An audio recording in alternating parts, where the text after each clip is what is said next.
Hello everyone. अब हम लोग एक्सरसाइज 4.1 का क्वेश्चन नंबर 1 से देखेंगे। क्वेश्चन नंबर 1 के लिए बोल रहा है evaluate the determinants in the exercise 1 and 2। यानी हमें क्वेश्चन नंबर 1 और 2 में क्या करना है, डिटर्मिनेंट्स फाइंड करना है। तो डिटर्मिनेंट्स जानना जरूरी है। ये चैप्टर डिटर्मिनेंट का है और क्वेश्चन नंबर 1 सबसे फर्स्ट यही पूछ रहा है, इवेलुएट द डिटर्मिनेंट्स। डिटर्मिनेंट्स क्या होता है उसको समझेंगे सबसे पहले। तो इसके लिए हम क्या करते हैं, मैट्रिक्स से इसको समझते हैं। एक्चुअल में जो डिटर्मिनेंट होता है किसी भी मैट्रिक्स का हम फाइंड करते हैं, बट कहाँ से ये जनरेट होता है इसको हम लोग समझते हैं। जैसे मान लेते हैं कि लीनियर एक पेयर ऑफ लीनियर इक्वेशन लेते हैं, a1x plus b1y plus c1 equal to 0।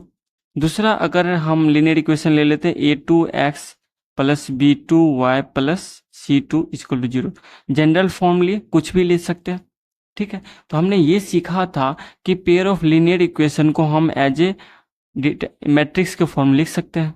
कैसे, अगर इसी को लिखना चाहेंगे मैट्रिक्स के फॉर्म में तो कैसे लिखेंगे, तो यहाँ लिख सकते हैं a1 b1 a2 b2 और इसको लिख सकते हैं यहाँ पे x y और ये किसके इक्वल हो जाएगा, ये हो जाएगा -c1 -c2 के बराबर।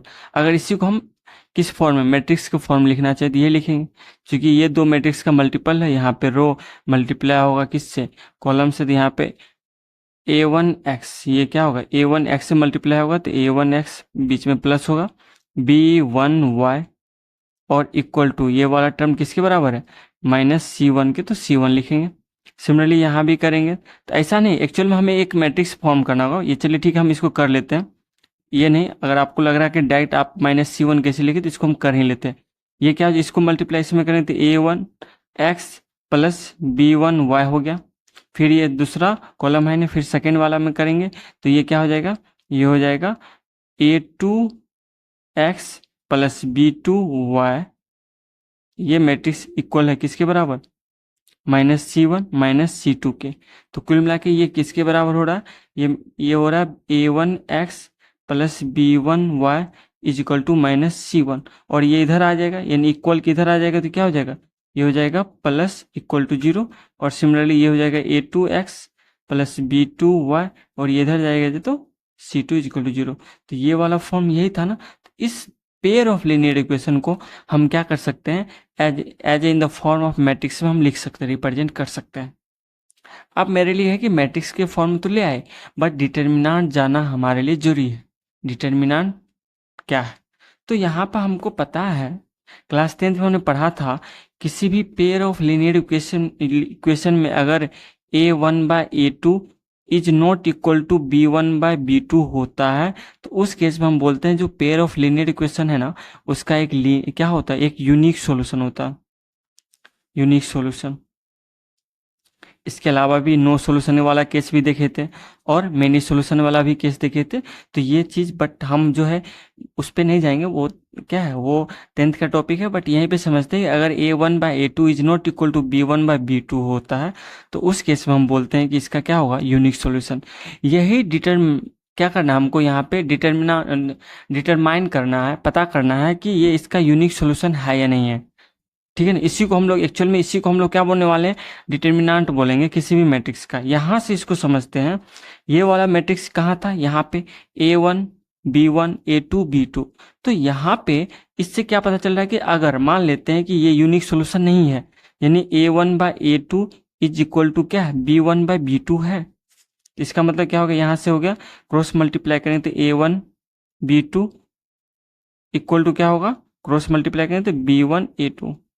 ये अगर ये दोनों इक्वल है तो क्या होगा, a1 b2 minus b1 a2 और दोनों इक्वल टू क्या हो जाएगा, 0। ध्यान समझेंगे, अगर यूनिक सॉल्यूशन नहीं है, अगर दोनों इक्वल है तो उस केस में क्या होगा, a1 b2 minus b1 a2, है ना। ये इक्वल टू क्या होगा, 0 होगा। अगर यूनिक सॉल्यूशन है तो ये इक्वल टू क्या होगा, 0 नहीं होगा। तो ये जो पॉइंट है ना, ये हमें डिटरमाइन करता है कि ये वैल्यू क्या होगा। अगर ये इक्वल टू 0 हो गया तो हम क्या कहेंगे कि यूनिक सॉल्यूशन नहीं है, और ये इक्वल टू 0 के अलावा कुछ दूसरा होगा तो हम बोल देंगे कि इस पेयर ऑफ लीनियर इक्वेशन का क्या होगा, एक यूनिक सॉल्यूशन होगा। तो ये कहाँ से पता कर पाएंगे, मैट्रिक्स से भी पता कर सकते हैं। क्या कर रहे हैं यहाँ पे हम लोग, इसको मल्टीप्लाई से करें है ना, या A1/A2 is equal to B1/B2, तो यहाँ से क्या निकला मेरा A1B2, यहाँ पे क्या है A1B2 माइनस B1A2। ये पता करते हैं एक्चुअल में हो है क्या, कितना आ रहा है।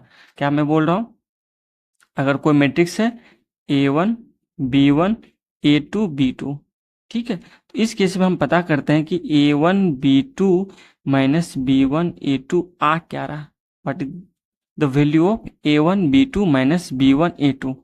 अगर ये जीरो हो रहा है तो हम बोलेंगे यूनिक सोल्यूशन नहीं होगा। अगर जीरो के अलावा कुछ और वैल्यू आ रहा है तो हम बोलेंगे क्या, इसका एक यूनिक सॉल्यूशन होगा।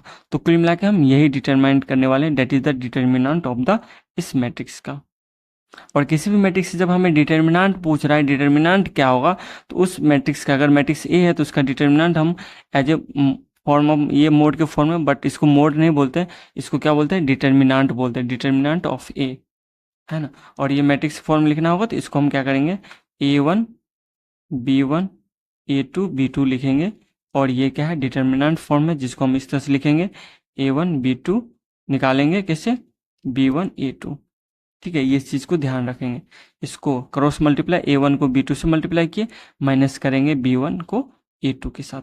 सिमिलरली यहाँ भी हम लोग determinant in the order of 2 है, यानी रो और कॉलम दो दो है, तो इसका डिटर्मिनेंट जो होगा हम मान सकते हैं, यहाँ पे इसको हम यहाँ बनाते हैं 1 नंबर को लेट कर लेते हैं, ये जो मैट्रिक्स का फॉर्म होगा लेट कर लेते हैं, ए इज इक्वल टू क्या है, ये है 2 4 माइनस 5 माइनस 1, ठीक है।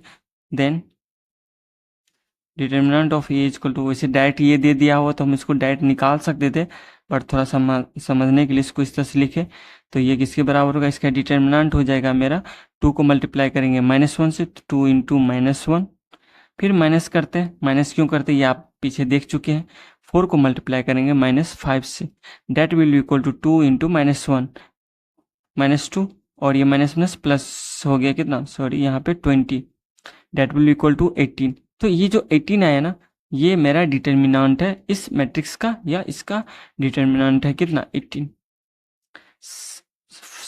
सेकेंड का फर्स्ट देखते हैं।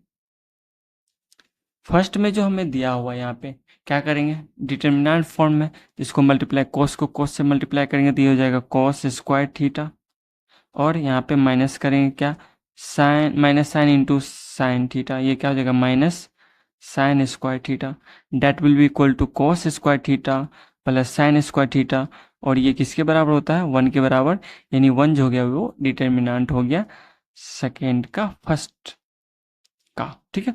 अब सेकेंड देखते हैं। सेकेंड का भी हमें डिटर्मिनेंट निकालना है, क्रॉस मल्टीप्लाई बोल सकते हैं, इसको मल्टीप्लाई इससे करना होगा, तो ये क्या हो जाएगा, ये हो जाएगा x square minus x plus 1, इसको मल्टीप्लाई करेंगे एक्स प्लस 1 से, ठीक है, फिर माइनस करते हैं, और यहाँ क्या हो जाएगा x plus 1 into x minus 1, जो भी आएगा यही क्या होगा डिटर्मिनेंट होगा।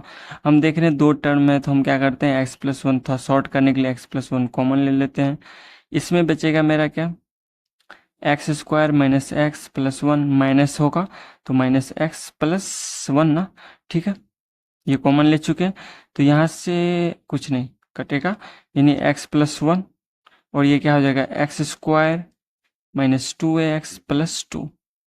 अब इसको फैक्टराइज के फॉर्म में नहीं लिखेंगे, इसका वैल्यू निकालेंगे, तो क्या होगा, ये इसको मल्टीप्लाई कर लेते हैं, ये हो जाएगा x cube minus 2x square plus 2x, फिर ये हो जाएगा एक्स स्क्वायर माइनस 2x, और ये प्लस 2, यहाँ से कुछ कैंसिल हो रहा है, तो कुल मिला के क्या हो गया डिटर्मिनेंट, यहाँ पे आ गया x cube minus x square और प्लस 2, ये जो वैल्यू आया ना, यही मेरा डिटर्मिनेंट हो गया, ठीक है।